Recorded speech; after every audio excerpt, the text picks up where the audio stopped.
चले जाओ।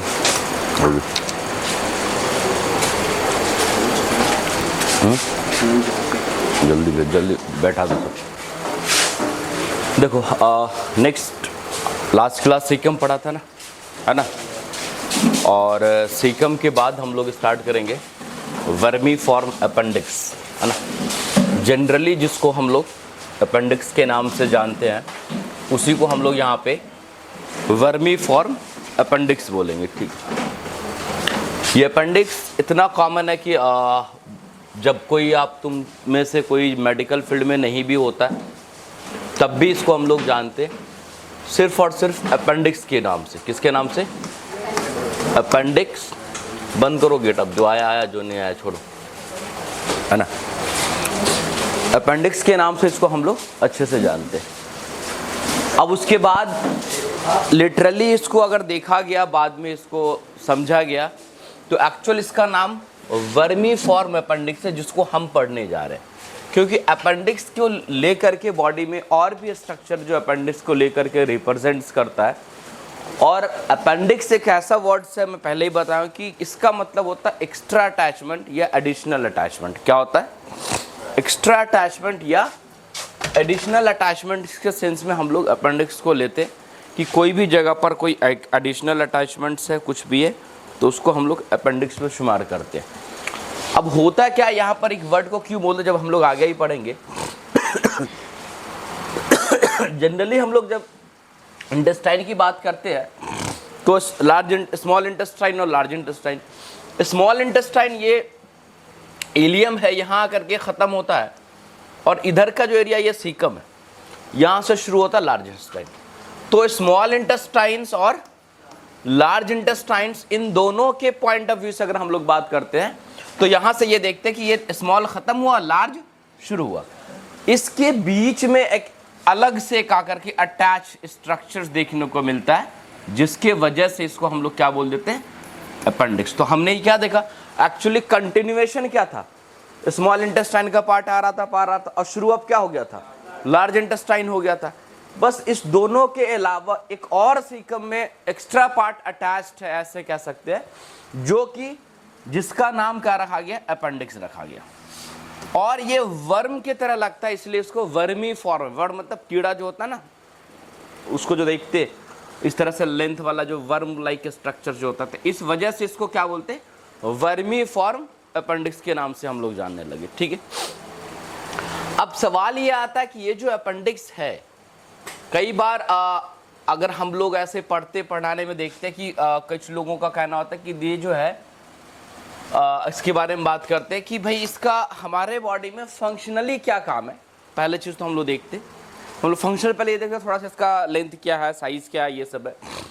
तो एक वर्म लाइक स्ट्रक्चर से, और इसका जो डेवलपमेंट है, जब हम लोग इंटेस्टाइनल डेवलपमेंट पढ़ते हैं तो सीकम बड बनता है, और सीकम बंड लीवर के पास बनता है, जब मतलब न्यूनेट के टाइम पे, जब बच्चे माँ के पेट में होते तब। और यहाँ पर से बनना स्टार्ट होता है, सीकम भी नीचे आता है और अपेंडिक्स भी उसी बड से ड्राइव होता है, तो अपेंडिक्स भी नीचे होता है।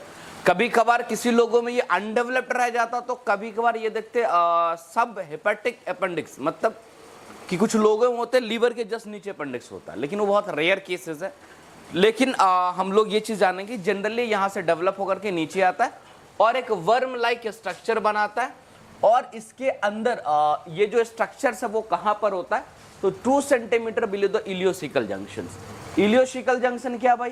तो इलियम और सीकम जहां पर मिला, तो इलियम इधर से आया, तो इलियम इधर से आया, इलियम यहां पर आ गया, और ये सीकम है, तो जहां पर मिला ये दो, ये क्या है उसका? Ileocaecal junction. क्या है? Ileocaecal junction. अब इस जंक्शन से 2 सेंटीमीटर नीचे उतर जाओ। कितना?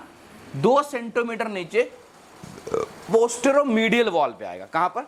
ये आगे नहीं जो दिख रहा है, ये आगे नहीं है, ये है कहां? पीछे के वॉल पे। अगर इस तरह से देखें तो ऐसे लाइन देखें तो पोस्टेरोमीडियल वॉल पर 2 centimetre below from the ileocaecal junction, इसी पॉइंट पे ये ऐसे और अंदर की तरफ आया हुआ, और यहां पर ये इसका क्या होता है कि पोजीशन है, यानी कि इसके साथ सीकम के साथ अपेंडिक्स का जो अटैचमेंट है, ये कह सकते हैं, या रूट ऑफ अपेंडिक्स कह सकते हैं। हम लोग अपेंडिक्स से पढ़ेंगे, एक रूट होगा, ये बॉडी होगा, और ये लास्ट वाला पार्ट इसका टेल होगा। तो सबसे पहले अपेंडिक्स है कहाँ भाई? तो पोस्टेरोमीडियल वॉल पर है, 2 सेंटीमीटर इलियोसिकल जंक्शन से नीचे की तरफ रहता है और ये अलग अलग हिस्से में देखता है। अब इसकी जो डायमीटर्स है वो लेंथ जो है बेसिकली वैरी करता है 2 से लेकर के 20 सेंटीमीटर। और बच्चा जितना व्यक्ति छोटा होगा अपेंडिक्स उतना बड़ा होता है, ये जान लो। बच्चों में बड़ा होता है रिलेटिवली और बड़े होते होते अपेंडिक्स का साइज छोटा होता चला जाता है। एवरेज साइज जो देखा गया वो 9 सेंटीमीटर का, कितना होने को 2 से लेकर के 20 सेंटीमीटर का हो सकता है, बट ज्यादातर 9 या 9 के आसपास का जो मेजरमेंट वैसे मेजरमेंट में होते। अच्छा, ये तो तुम्हारा इसका लेंथ हो गया, लेकिन ये कहा जा रहा है कि ये लेंथ अगर अपेंडिक्स का हो गया ये लेंथ, तो लेंथ के अलावा भी कुछ स्ट्रक्चर्स है, जैसे इसके ल्यूमेन का मेजरमेंट। ल्यूमेन मतलब इसके अंदर जो जैसे कोई ट्यूब है, इसके अंदर क्या खाली जगह है, तो ल्यूमेन के आसपास 5 mm का डायमीटर होता है। कितना? 5 mm का डायमीटर होता है। और ये भी सेम देखने को मिलता है कि बच्चों में ल्यूमेन जो है वो और ज्यादा बड़ा होता है। तो बच्चों में, चिल्ड्रंस के अंदर में, एडल्ट के कॉम्परेटिवली अपेंडिक्स का साइज भी बड़ा होता है और अपेंडिक्स के अंदर का ल्यूमेन भी क्या होता है? बड़ा होता है। तो एक चीज तुम देखो होगा कि अपेंडिसाइटिस होना, अपेंडिसाइटिस जो जनरली जो प्रॉब्लम होता है जिसको हम लोग जनरली अपेंडिक्स बोलते हो गया, लेकिन ये गलत बोलते थे, है ना। तो अपेंडिसाइटिस का जो उम्र है यंग एज में ज्यादा होता है, ओल्ड एज के बूढ़े लोगों में कम देखोगे, है ना। 20 साल, 25 साल, 30 साल, 35 साल, ऐसे लोगों में अपेंडिसाइटिस तुमको ज्यादा देखने को मिले। तुम रिलेटिवली देखो, आसपास में देखोगे, क्योंकि वहां पर मैं आगे बताऊं क्यों होता है। क्योंकि एक तो ल्यूमेन इसका ज्यादा बड़ा होता है, लेंथ बड़ा होता है, तो रीजन कई भी हो सकते हैं। और अपेंडिक्स जनरली एक सवाल अब आता है कि अपेंडिक्स में जो पार्ट्स हो गए तो base, body, tips, base, body और टिप्स। दूसरी बात ये आती है कि अपेंडिक्स का काम क्या है हमारे बॉडी में, कोई बताओगे? अपेंडिक्स का कोई काम है? फंक्शन, है ना। यहीं पे एक लाइन में हम लोग बात करते हुए चलेंगे। अपेंडिक्स का फंक्शन क्या है बॉडी में, कोई काम है? जनरली अगर आउटलाइन पूछते हैं हम लोग तो सब कहता है appendix is a vestigial organ. कैसा ऑर्गन है? Vestigials organ. और वेस्टिजियल्स ऑर्गन वैसे ऑर्गन्स को बोलते हैं जिसका कोई काम नॉन फंक्शनल ऑर्गन, है ना, कोई काम नहीं। तो क्या अपेंडिक्स का हमारे बॉडी में कोई काम नहीं है? है काम। अपेंडिक्स के कई काम है। लोअर क्लासेस में शुरुआत के दौर में हमें नहीं पढ़ाया जाता या हम उतने इंपॉर्टेंस भी नहीं होते। सबसे पहला काम तो अगर हम लोग देखते हैं, this appendix is provide the immunity. क्या प्रोवाइड्स करता है? इम्यूनिटी करता है, provides immunity, specially guts, immunity to guts. Guts मतलब जीआईटी म्यूकोजा। अब कैसे भाई? तो जब अपेंडिक्स जो है ये जो बना हुआ, आगे में अभी माइक्रोस्कोपिक स्ट्रक्चर आएगा, ये जो अपेंडिक्स है ये इसके अंदर में बहुत ज्यादा लिम्फेटिक टिश्यूज है। क्या है? काफी ज्यादा क्या कहते हैं? लिम्फेटिक टिश्यूज है। और लिम्फेटिक टिश्यूज होने की वजह से यहाँ पे लिम्फेटिक सेल्स भी है, और जिसके वजह से यहाँ पर एक एंटीबॉडी का फॉर्मेशन होता है, वो एंटीबॉडी IgA का फॉर्मेशन होता है। और IgA एंटीबॉडी बना, और एंटीबॉडी का क्या काम होता है? कोई भी माइक्रोब्स से लड़ने की क्षमता होती है। तो ये क्या करता है? अपने अपेंडिक्स में रह करके IgA बनाता रहता है और ये डाल देता है आपके ब्लड में, यहाँ GIT में वगैरह में, ताकि कोई बैक्टीरियल इन्फेक्शन हो तो वो क्या होगा? मरेगा। क्या होगा? बैक्टीरियल सेल को मारेगा। तो पहला चीज यहां पर आ गई। दूसरी चीज, एक चीज को जो याद रखना यहां पर कि एक तो क्या कहते हैं, इम्यूनिटी मिल गया। ये लिम्फेटिक टिश्यूज का बना होने के वजह से एक और अपेंडिक्स को एक और नाम से हम लोग जानते हैं, जैसे एब्डोमिनल टॉन्सिल। जनरली हम लोग पढ़ते हैं कि टॉन्सिल का नाम सबने सुना होगा। टॉन्सिल क्या है भाई? तो लिम्फेटिक ऑर्गेनल्स में आता है, लिम्फेटिक टिश्यू है। कहां पे होता है टॉन्सिल? जनरली क्या होता है? थ्रोट में, गले में बोलते टॉन्सिल होता है। लेकिन गले के अलावा एक और टॉन्सिल है जो पेट में होता है ना। पता था कि नहीं? पेट में टॉन्सिल होता है, पता है कि नहीं? होता है। और ये यही है, अपेंडिक्स को ही बोलते हैं हम लोग। द एब्डोमिनल टॉन्सिल कभी भी पूछेगा कि एब्डोमिनल टॉन्सिल किसको बोलते हैं, तो उसको किसको बोलते हैं? अपेंडिक्स। अब सवाल आएगा दूसरा, क्यों बोलते? तो सर इसलिए बोलते हैं, यहां जो हमारा टॉन्सिल्स है वो बना हुआ लिम्फेटिक टिश्यू के, और यहां भी जो बना वो सेम बना हुआ किस चीज का? लिम्फेटिक टिश्यू का। यहां के टॉन्सिल का भी काम क्या? डिफेंस करना। इसका भी काम यहां पर क्या? डिफेंस करना। तो इन कुछ फंक्शन से मिलने की वजह से इसका क्या नाम रखा गया? एब्डोमिनल टॉन्सिल, यानी कि गले के अलावा दूसरा टॉन्सिल कहाँ है? पेट में भी है। इसका नाम रखा जैसे हट पे पढ़े थे, हट इधर भी है, तो सेम एस्टी। तो एक काम तो समझ में आएगा। अब एक सवाल है कि सर अपेंडिसेक्टोमी किसी का होता है कि अपेंडिक्स काट के हटा दिया जाता है, तो वैसे केस में तो काम नहीं करेगा। तो कहा यह गया कि जो ये काम जो है जो इम्यून प्रोवाइडिंग का, वो इतना स्ट्रॉन्ग काम नहीं है जिसको हटा देने से कोई लॉस होने वाला है ना। ये इतना भी स्ट्रांगली एंटीबॉडी नहीं बनाता है कि ये हट जाएगा तो बहुत बड़ा समस्या आ जाएगा। ये नहीं भी बनाए रह के भी बहुत कॉपरेशंस नहीं दे रहा है ना। तो इस वजह से हम लोग कहते हैं कि अगर अपेंडिसेक्टोमी हो जाता है तो अगर नहीं भी रहा तो इतना कम सपोर्ट है इम्यून सिस्टम से में इसका कि इसके रहने और नहीं रहने से बहुत ज्यादा फर्क नहीं। हाँ, रहने से थोड़ा प्लस पॉइंट मिलेगा ही, नहीं रहे। दूसरा इसका काम है डाइजेशन। अब कहोगे डाइजेशन, लेकिन ये क्या हुआ कि धीरे धीरे इवोल्यूशन जैसे होगा, ह्यूमन का इवोल्यूशन बढ़ता गया, तो डाइजेस्टिव फंक्शन इंसान से ही खत्म हो गया, ह्यूमन में ये खत्म हो गया।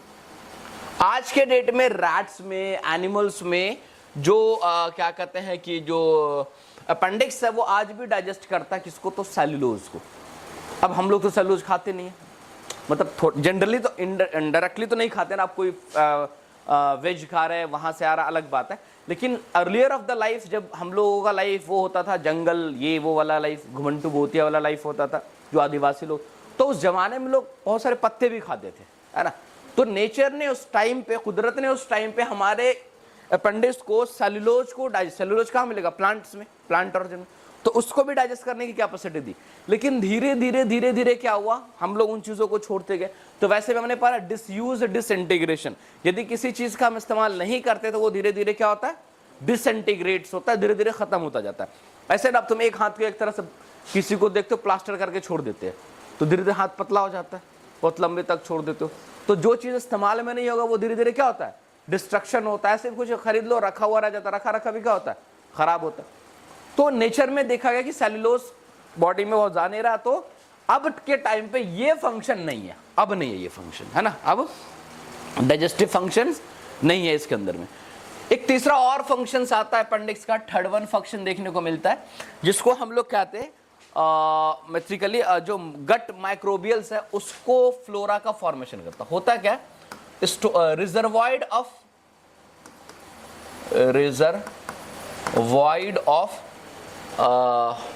Good bacteria, good gut bacteria. होता क्या है?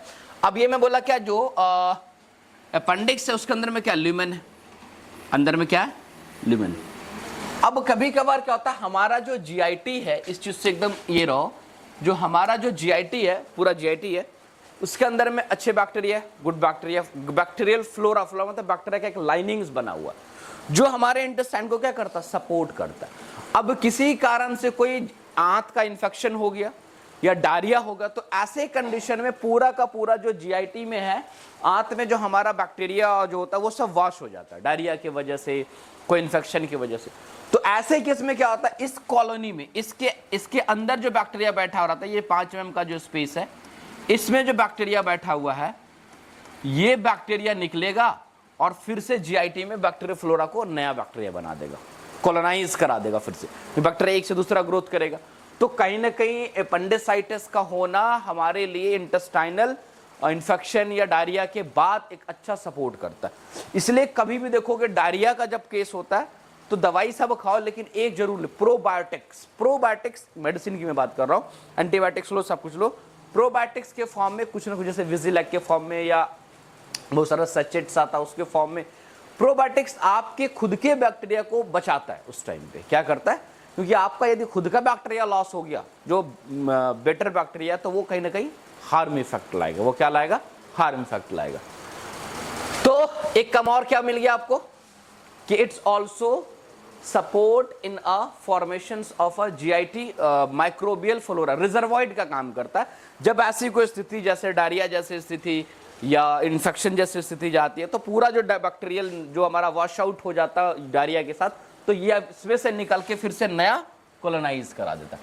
तो इस तरह से फंक्शन है। तो आज के बाद एक चीज को याद रखना कि भाई अपेंडिक्स के भी कुछ काम है।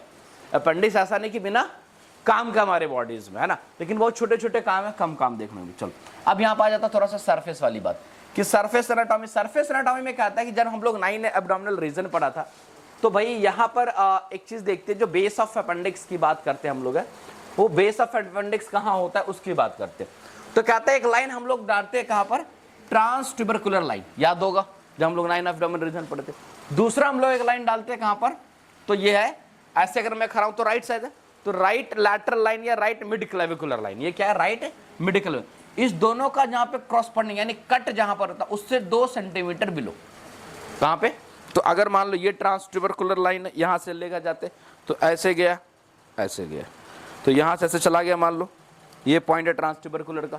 मिड क्लेविकुलर लाइन कहां से जाएगा, मिड ऑफ क्लेविकुलर से जाएगा, तो यहां से ये मिल गया यहां पर, इससे कितना सेंटीमीटर है, 2 सेंटीमीटर। तो यहाँ तो दिस इज अपेंडिक्स का बेस है, यहाँ पर क्या है, अपेंडिक्स का बेस है। तो पहला सरफेस, बाकी अगर बॉडी के सरफेस पे कोई पूछ दिया भाई अपेंडिक्स किधर रहता है, तो ऐसे तो जनरली बोलता है राइट इलियक फोसा में, लेकिन राइट इलियक फोसा तो इतना बड़ा एरिया है ना, उस राइट इलियक फोसा में कहां पर है, तो ट्रांस ट्यूबरकुलर लाइन लेना है, मिड क्लेविकुलर राइट वाला लेना है, जहां पर दोनों क्रॉस कर रहा होता है, उस क्रॉसिंग पॉइंट से 2 सेंटीमीटर नीचे आएंगे, वहीं पर क्या कौन सा है, रूट ऑफ अपेंडिक्स। रूट अभी बेस, जब बेस उसको कह सकते हो, हाँ बेस ऑफ अपेंडिक्स, क्योंकि अपेंडिक्स का जो टेल है और बाकी जो पार्ट है वो मूवेबल होता है, तो अलग अलग पर्सन में अलग अलग जगह पे रहेगा, ये घड़ी के कांटे की तरह मूव करता है, ठीक है।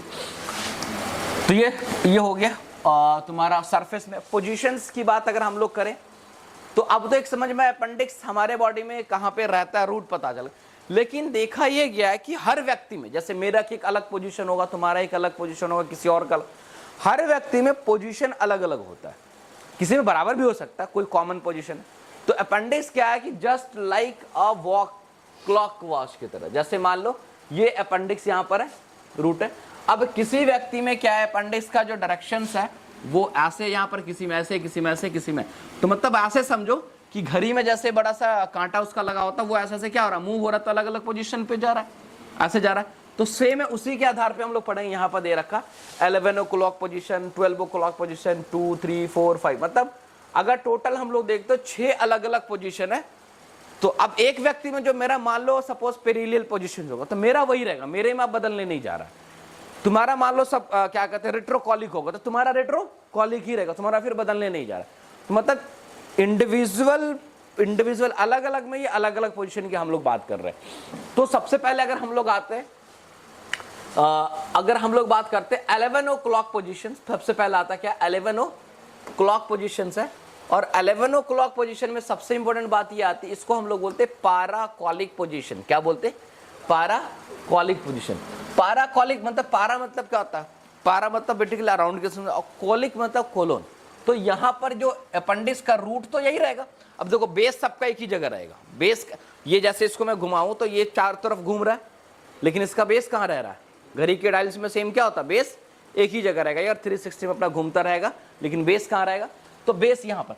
अब किसी का बेस ऐसे और ऐसे करके निकल के पीछे से ऐसे चला गया, तो इसको बोलते हैं कौन सा पोजीशन, पाराकॉलिक। और घड़ी के डायल के हिसाब से लगभग ये 11 के आसपास का साइन देता है, तो इसको एक और पोजीशन बोलते हैं 11 o'clock पोजीशन। क्या बोलते हैं, 11 o'clock पोजीशन। फिर दूसरा पोजीशन से आता है रेट्रोकॉलिक या रेट्रोसीकल या रेट्रोकॉलिक।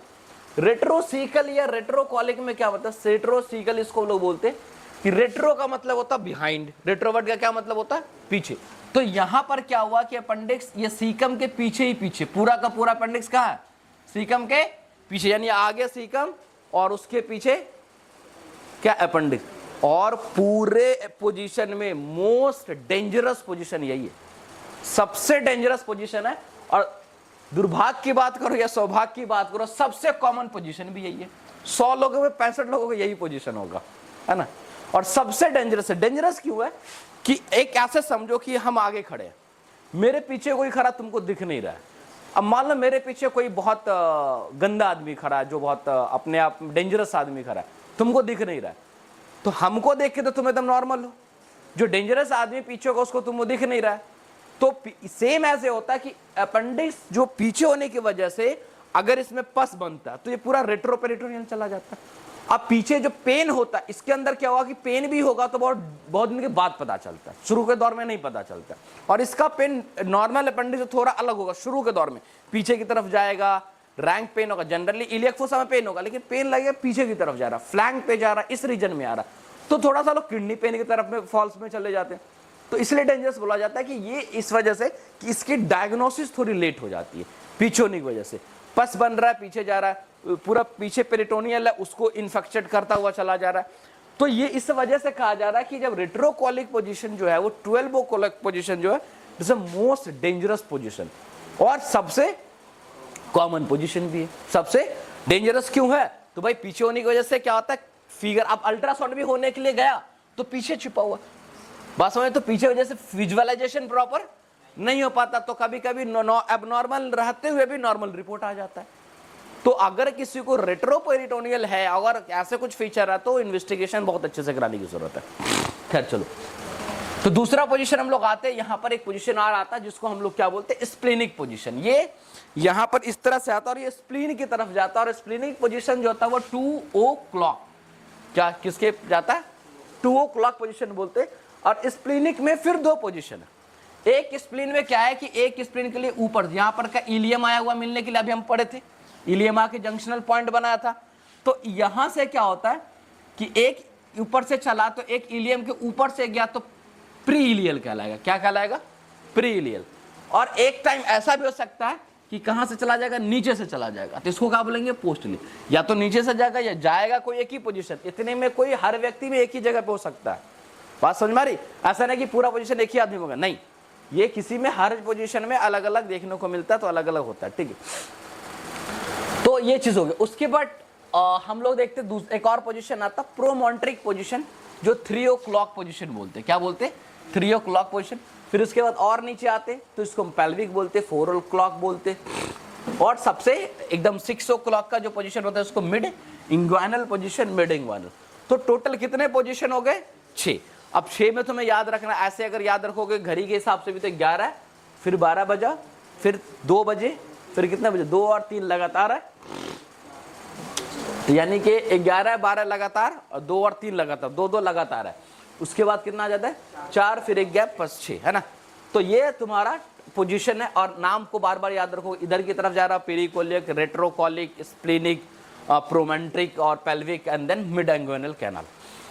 अब इसमें 2-3 चीज याद रखना कि सबसे मोस्ट कॉमन पोजीशन कौन है, तो रेट्रोकोलिक। सेकंड मोस्ट कॉमन पोजीशन कौन है, पेल्विक। परसेंटेज यहाँ लिखा हुआ है ना, ये जो लिखा हुआ है ना लास्ट में परसेंटेज, सबका परसेंटेज लिखा हुआ कि सबसे ज्यादा, यानी कि 100 व्यक्ति को अगर बैठाया जाए तो ऑन एन एवरेज 65 लोगों में मिलेगा रेट्रोकोलिक, 31 लोगों में मिलेगा पेल्विक, बाकी सब में सबसे अदर कम, और सबसे कम है तो वो क्या है, प्रोमेंट्रिक। लेस कॉमन पोजीशन, ऐसे सवाल पूछा जाएगा, लेस कॉमन पोजीशन, सबसे कम जो पोजीशंस मिलते हैं लोगों में वो होता है प्रोमेंट्रिक, ठीक। तो ये तो हमने सिर्फ ये जाना कि भाई अपेंडिक्स की पोजीशंस अलग अलग जगह पे है ना। अब क्या होता है कि अपेंडिक्स के पोजीशन के बाद इसके रिलेशंस को थोड़ा सा जानेंगे, ठीक। अब रिलेशंस में क्या है, पेरिटोनियल रिलेशन। तो अपेंडिक्स के बारे में जब हम बात करते हैं तो वर्मीफोर अपेंडिक्स जो है वो इंट्रा पेरिटोनियल स्ट्रक्चर, मतलब अपेंडिक्स है और उसके ऊपर से ऐसे पेरिटोनियम कवर्ड कर रखे, हम लोग क्या कर रखे, पूरी पेरिटोनियम की इंट्रा, मतलब inside of the intra peritoneal covering भी होता है, और suspended small triangular fold of the peritoneal diverticulum in the posterior left layer of the mesentery head, ठीक। जब हम लोग देखते हैं तो एक ये जो अटैचमेंट्स होता है यहाँ पर जो अपेंडिक्स है ना, तो ये ऐसे नहीं होता है, यहाँ पर हम लोग देखते हैं एक प्रॉपर इसके अंदर में एक ट्रायंगुलर फोल्ड होता है बना हुआ, है ना, क्या ये इस तरह से एक ट्रायंगुलर फोल्ड्स है, और इसी फोल्ड्स के अंदर में यानी फोल्डिंग से किस चीज का, पेरिटोनियम का, उसमें ये सस्पेंडेड होता है, लटका हुआ होता है, क्या, तो अपेंडिक्स देखने को मिलता है। तो ये पेरिटोनियन रिलेशन हो जाता है। और वो पेरिटोनियम की फोल्डिंग जो अपेंडिक्स को एसोसिएट कर रहा, उसको हम लोग बोलते हैं क्या, मीजो अपेंडिक्स या मेजेंट्री ऑफ अपेंडिक्स, क्या बोलते, मीजो अपेंडिक्स या मेजेंट्री ऑफ अपेंडिक्स बोलते। अब आते हैं थोड़ा सा आर्टेरियल सप्लाई है, ब्लड। तो आर्टरी की जो सप्लाई है, अपेंडिकुलर आर्टरी, एक लाइन में याद रखो, appendicular artery branch of the inferior division of the ileocaecal artery. Inferior division of ileocaecal artery, ileocaecal artery आती है, उससे इसकी सप्लाई हो जाती है। वेनस ड्रेनेज में अगर आ जाओ तो सेम एज आ जाओ, when corresponding to the artery, जो आर्टरी जाएगी वही लेके आएगी। एपेंडिकुलर आर्टरी गई है तो एपेंडिकुलर वेन उसको लेकर के आ जाएगी। ये क्लियर हो गया।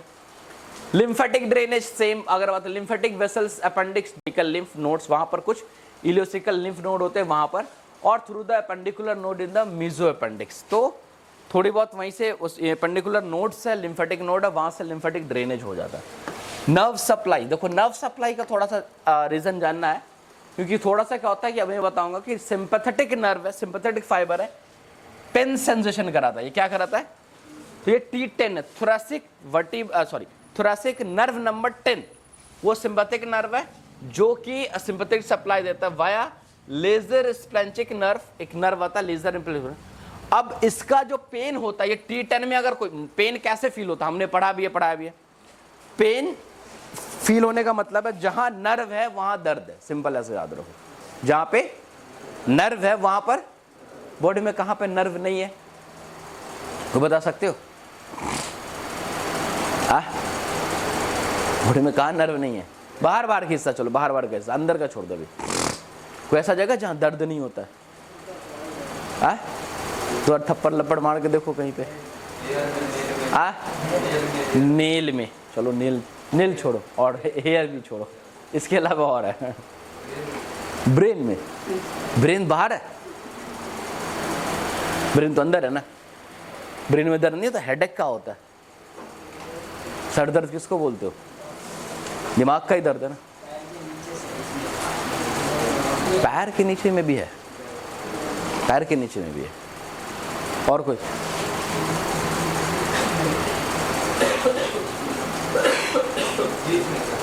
कहाँ पे? दांत दांत में दर्द नहीं है? और किसी भी समय, ये अलग बात है कि अच्छा बाकी जगह बिना प्रॉब्लम का कहाँ दर्द होता है? बिना प्रॉब्लम का कोई दर्द होता है जी? कहीं ना कोई प्रॉब्लम होगा तभी ना दर्द होगा। देखो दर्द तो हर जगह बॉडी में, लेकिन एक स्ट्रक्चर है पिन्ना। ये पिन्ना के ऊपर स्किन की कवरिंग, अगर स्किन को हटा दिया जाए तो पेन नहीं होगा। यहाँ पर कितनों दबाओगे ऐसे ऐसे, कोई पेन नहीं, इतना बराबर पेन नहीं होगा, क्योंकि जो पिन्ना बना वो कार्टिलेज है, और कार्टिलेज इज ए वास्कुलर और ए नर्व वास्कुलर, यानी ना उसमें वेसल्स होता है ना नर्व होता है, कार्टिलेज। इसलिए तुम देखोगे कि ये जगह पर अगर दबाते भी हो जितना प्रेशर से, और उतना प्रेशर से यहाँ दबाओ, यहाँ बहुत पेन होगा, यहाँ उससे कंपेयर थोड़ा कम होगा। तो यह इसलिए हो जाता है कि पिन्ना के ऊपर किसका कवरिंग है? स्किन। तो स्किन के वजह से सेंस हो रहा है, अगर स्किन हट जाए तो यहाँ कोई पेन वेन नहीं है, कोई दर्द नहीं है। तो ऐसा समझो कि जहां दर्द होगा, सॉरी जहां नर्व होगा वहां दर्द होगा, ठीक है। तो समस्या ये है कि T10 का जो नर्व है ना, कुछ इस रीजन में भी आता है, और वही नर्व मान लो ऐसे गोल गोल घूमते गया, अपेंडिक्स को सप्लाई किया। अब अपेंडिक्स में प्रॉब्लम होगा तो अपेंडिक्स में पहले दर्द नहीं होगा, पहले दर्द यहां होगा। पेरी अम्लाइकल रीजन्स में दर्द, अम्लाइकस रीजन है ना पेन। तो पारासिम्पैथेटिक जो होता है वो वेगस नर्व है, वो हम लोग आगे देखेंगे, आगे मैं बताऊंगा इसी वजह से। अब ये थोड़ा सा माइक्रोस्कोपिक स्ट्रक्चर है जो मैं ऑलरेडी पढ़ाया भी हूँ। अगर हम लोग कट करते एक स्लाइस बनाते तो क्या दिखेगा? तो बीच में तो सेंटर में क्या दिख गया? ल्यूमेन दिख गया। ये पूरा का पूरा क्या है? ल्यूमेन दिख गया। उसके अलावा हम लोग देखते हैं ये जो ऐसा ऐसा जो गोल गोल दिख रहा है, क्या? Lymphoid nodule with a germinal centre. मतलब ये कि हमने पढ़ा था कि भाई जो अपेंडिक्स है वो टोटल क्या है? अपेंडिक्स पूरा का पूरा लिम्फेटिक टिश्यूज है। कैसा टिश्यूज है? लिम्फेटिक टिश्यूज देखने को मिलता है। तो सबसे अंदर में अगर हम लोग देखें तो इनर मोस्ट लेयर म्यूकोसा आता है, सब म्यूकोसा आता है, मस्कुलर लेयर और सिरोसा लेयर आता है। बट यहाँ पर हम लोग देखते हैं सब म्यूकोसा का जो लेयर है, सब म्यूकोसा वाला लेयर है। इस लेयर में स्पेशली जो काउंटिंग देखने को मिलता है वो क्या देखने को मिलता है? वो contain the ring of large lymphatic follicle, एक रिंग के शेप में। और हमारा टॉन्सिल भी पूरा रिंग के शेप में, पता है कि नहीं? ऐसा नहीं एक जो पीछे से डायरेक्ट दिखता है ऐसा लटकता है, वो टॉन्सिल नहीं है, पहली बात ये जान लो। This is ओवुला। हम लोग मुंह खोलते हैं ना, मुंह खोलने के बाद एक ऐसा ऊपर से लटकता हुआ दिखता है, वो टॉन्सिल नहीं है, लोग वही टॉन्सिल मानते हैं। उसके चारों तरफ में जाओगे रिंग साइड से पर इतना निकला हुआ सही होगा, दिस इज अ टॉन्सिल, है ना। इसको वेल्डर्स रिंग्स भी हम लोग बोलते हैं, है ना। तो ऐसे ही यहाँ पर रिंग की तरह बना हुआ ये लिम्फेटिक नोड जो टिश्यू, तो इसी वजह से इसको हम लोग क्या बोलते हैं, एब्डोमिनल टॉन्सिल। आगे आगे है ना, एब्डोमिनल टॉन्सिल। तो लिम्फेटिक टिश्यूज वगैरह यहाँ पर देखने को अच्छा मिलता है। अब आते हैं अप्लाइड एनाटॉमी में। देखो 2-3 चीज अपेंडिक्स में जो तुम्हें याद रखना है। पहला चीज तो what is appendicitis. Appendicitis is the inflammation of appendix. और अपेंडिसाइटिस में एक आता है एक्यूट अपेंडिसाइटिस, बड़ा डेंजरस एक्यूट अपेंडिसाइटिस। ये इतना डेंजरस है, अगर इमीडिएट सर्जरी प्लान नहीं हुआ तो पेशेंट मर जाएगा। तो किसी को अगर अपेंडिसाइटिस का बहुत सीवियर पेन हुआ, तो अब किसी को होता है कि हुआ, इन्फ्लामेशन हुआ, फिर दवाई वगैरह खाया, ठीक हो जाता। होने के कारण अगर रीजन पे जाए तो बहुत सारे reason, one of the reason हम लोग पढ़ा, ये सीकम है, ये ऊपर से क्या आया था, इलियम उधर से आया था, और इसके 2 सेंटीमीटर नीचे में क्या लगा हुआ, अपेंडिक्स। ऐसे ही था ना, अपेंडिक्स लगाओ। अब इसके जो ल्यूमेन होते हैं, मैं बोला 5 mm के आसपास है, बहुत छोटा ल्यूमेन होता। अब यहाँ से तो जो खाने पीने की चीज हमने खाया पिया वो आया सीकम में आ गया।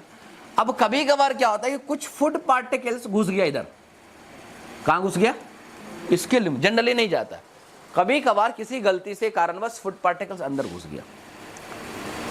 पूरे जीआईटी में हर जगह फूड को, अब इसके अंदर चला गया तो अब इधर तो ल्यूमेन है नहीं, किधर से निकल जाएगा, रिवर्स ये आएगा नहीं, कोई मूवमेंट है नहीं इसके अंदर में। अब इसके अंदर कुछ रह गया, अब एक चावल का दाना भी अगर एक जगह रह जाएगा कहीं पे, तो वो एक टाइम पे क्या होगा, सड़ जाएगा, प्यूट्रिफिकेशंस हो जाएंगे उसके अंदर में।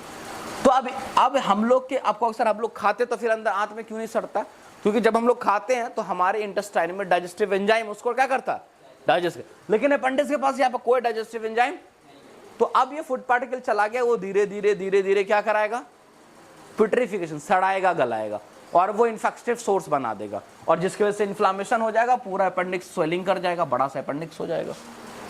तो अपेंडिक्स में क्या हो गया, सूजन, यही क्या कहलाता है, क्या, अपेंडिसाइटिस। तो अपेंडिसाइटिस इज ये हो गया इन्फ्लामेशन ऑफ अपेंडिक्स, इसके कंडीशंस को हम लोग बोलते हैं। अब जनरली अपेंडिक्स के अंदर में जब पेन स्टार्ट होता है तो पेशेंट से पूछोगे कि सबसे पहले वो बताएगा कि अगर सही से अगर उसको फील किया होगा तो पेरीअम्बलाइकल पेन बताएगा। क्या, पेरीअम्बलाइकल, यानी नाभि के चारों तरफ पेन होने लगा।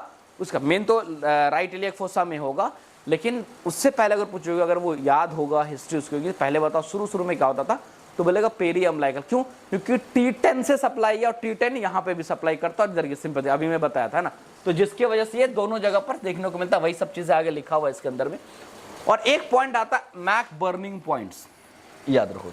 मैक बर्निंग पॉइंट क्या है, मैक बर्निंग पॉइंट ऐसे तो यहाँ पर है, फिगर में भी है, मैं दिखाता हूं तुम्हें। ये क्या होता है कि किसी भी बॉडीज के ऊपर है ना, अब ऐसे छोड़ो तो ये जो पॉइंट है क्रेस्ट, इलियक क्रेस्ट है, यहां से एक पॉइंट लिया, ठीक है भैया, इलियक क्रेस्ट से एक पॉइंट लिया,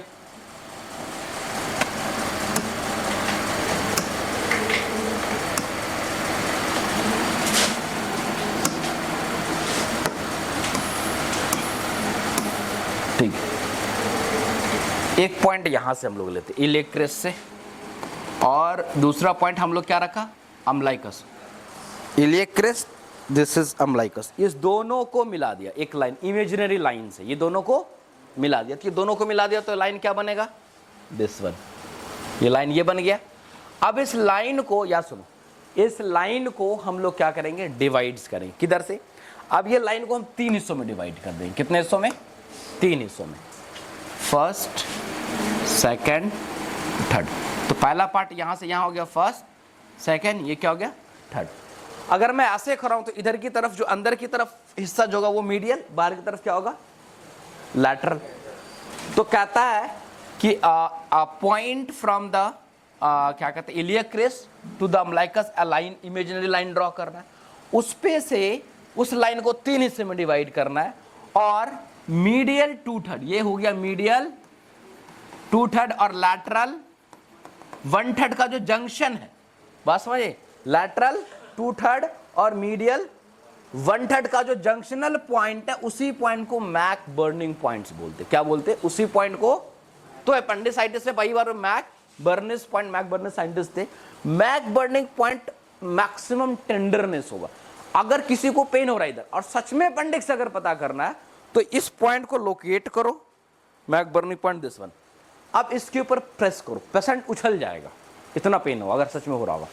तो this is a maximum tenderness point अगर यहां पर आता है।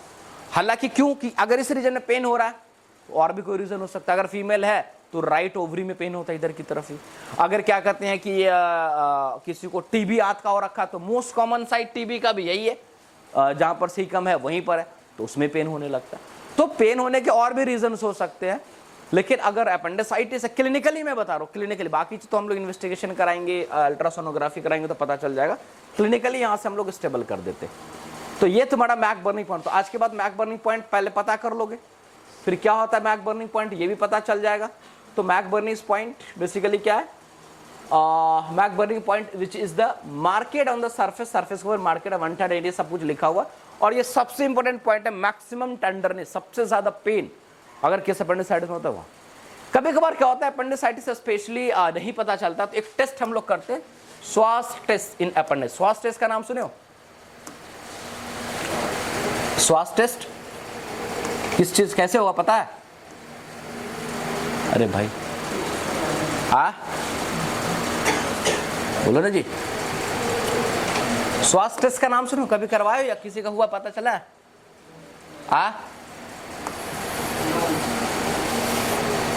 क्या चीज? जोर से बोलो जी। अगर हम आज से बोलेंगे तब क्या होगा? तब तो सब हल्ला करोगे, सर आवाज नहीं आ रही, आवाज नहीं आ रही है ना। एक ऑब्टूरेटर टेस्ट होता है, एक श्वास टेस्ट होता है।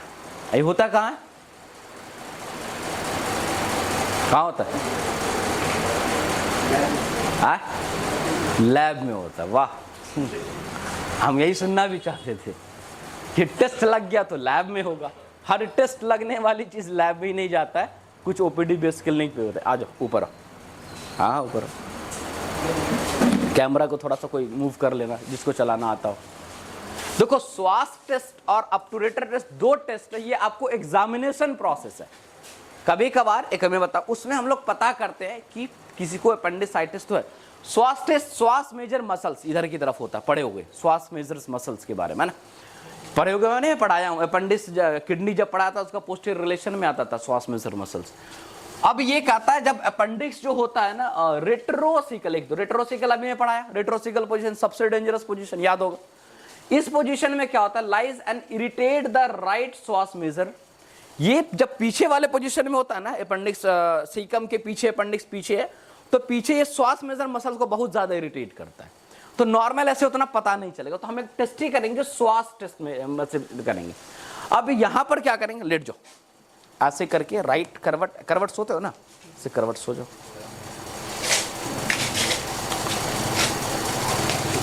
उधर इधर सर रखना है, हाँ करवट, उस साइड सो, उस साइड, उस साइड, ठीक है। इस केस में क्या करते हैं? अब ये हमको करना होता है, ये जो पैर है इसका थाई है, इसको एक्सटेंड कराना होता है, और एक्सटेंड कराने की वजह से क्या होता है? पेशेंट्स को पेन फील होगा। अब ये इस तरह से पेशेंट है, इसको हम लोग ऐसे लेंगे। अब जिसको अपेंडिसाइटिस होगा इसको हम ऐसे कर रहे हैं, ऐसे। अब ये जो हम इसको कर रहे हैं ना, जैसे श्वास टेस्ट हो रहा है, मसल्स पे स्ट्रेच पड़ रहा है, मसल्स को अगर इरिटेट करो तो और पेन बढ़ेगा सीवियर। अगर इसको अभी कुछ नहीं तो नहीं पता चल रहा, अगर किसी को सच में अपेंडिसाइटिस होता, अगर हम लोग ये श्वास टेस्ट कर रहे होते तो पेशेंट उछल जाएगा, तेज इतना पेन होगा। क्योंकि हमने क्या किया कि वो पीछे जाके मसल्स को इरिटेट कर रहा था, उस मसल्स में और स्ट्रेच हमने ऐसे करके डाल रहे, पेन उधर की तरफ जा रहा है, इस पे रखना, ये पीछे नहीं दबाना, यहाँ इस पे रख के, और इस थाई को क्या करना? एक्सटेंड प्रॉपरली, इस तरह से एक्सटेंड कराते गए। तो यहाँ अब इतना तो हम अभी इसको कर भी पा रहे हैं ना, अगर जिसको अपेंडिसाइटिस हुआ रहेगा इतना से इतना लाएंगे वो पेन से उछल जाएगा, और स्पेशली रेट्रोसिकल होगा तब। और मोस्ट कॉमन है रेट्रोसिकल का होना, सबसे कॉमन है क्या? रेट्रोसिकल को, रेट्रोसिकल बहुत कॉमन पोजीशन। दूसरा टेस्ट है लेटेरो, लेटेरो, दूसरा टेस्ट भी तुम्हारे ऊपर होगा, है ना। दूसरा टेस्ट का ऑब्टूरेटर टेस्ट। ऑब्टूरेटर टेस्ट में कुछ इसी तरह का एग्जामिनेशन प्रोसेस है। यहां पर हम लोग करते हैं क्या? बेसिकली जो अपेंडिक्स होता है पैल्विक पोजीशन में, खास करके जिसका अपेंडिक्स किस पोजीशन में होता है? पैल्विक पोजीशन, जो अभी हम लोग ने पढ़ा है ना, तो पैल्विक पोजीशन में होता, तो वहां पर क्या रहा? ऑब्टूरेटर इंटरनस मसल्स एक होता है, ऑब्टूरेटर इंटरनस एक मसल्स होता है, उस पे इरिटेशन ये ज्यादा करता, तो हम एक टेस्ट करते। ऐसे टेस्ट में हम लोग बेसिकली क्या करते कि पेशेंट के थाई को ये फ्लैक्स कराते, ऐसे फ्लैक्स, नी को भी फ्लैक्स करा दिया, ठीक है। फ्लैक्स कराने के बाद एक हाथ से ऐसे पकड़ना है, ठीक है, और दूसरा हाथ ये।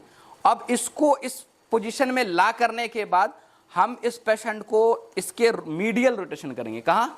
मीडियल, ऐसे ये रोटेट अगर करेंगे, अगर अपेंडिक्स का पेशेंट मतलब इसको अपेंडिसाइटिस हुआ रहेगा और पेल्विक रीजन में रहेगा तो पेन इसको यहाँ होगा बहुत तेज।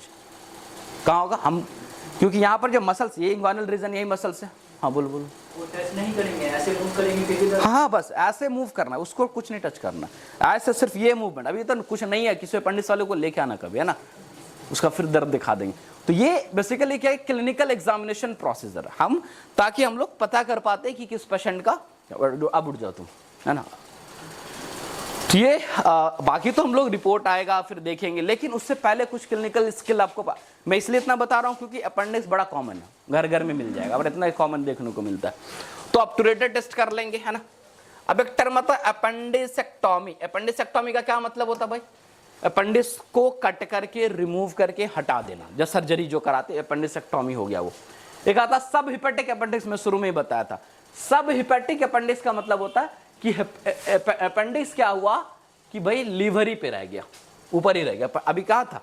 अपेंडिक्स नीचे था, अपेंडिक्स कहाँ रह गया?